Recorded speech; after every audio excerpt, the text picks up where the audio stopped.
This is TV Platinum. Here are the top 5 stories making the headlines. On number 1, former military head of state General Gowon has said that criticisms directed at President Tinubu's administration were not unusual for any Nigerian leader. He urged citizens to allow the president sufficient time to address the challenging issues facing the country. Gowon gave the submission on Wednesday when he visited the presidential villa in Abuja for discussions with President Bola Tinubu. He highlighted a part of his discussion with President Tinubu centered on ECOWAS crisis, given his role as the surviving leader and founding father of the regional bloc. He shared valuable insights on how to address the pressing issues within ECOWAS effectively.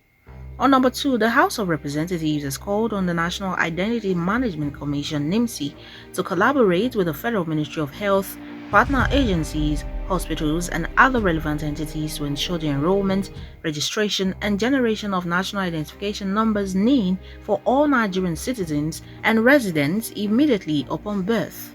Additionally, the House urged NIMC and its partner agencies to promptly address issues hindering the seamless and nationwide NIN registration and card issuance process. This call to action emerged following a motion sponsored by Honorable Olamijunwolo Alao Akala titled "Call for Better Service in the Production of National Identity Number."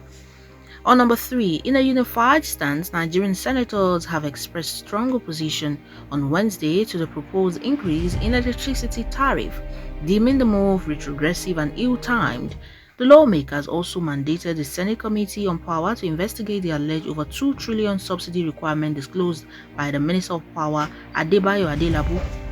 The deliberations took place during Wednesday's plenary session after a motion was introduced by Senator Iya Abbas, representing Adamawa Central. Following a thorough debate, the senators urged the federal government to immediately abandon the idea of raising electricity tariffs in the country.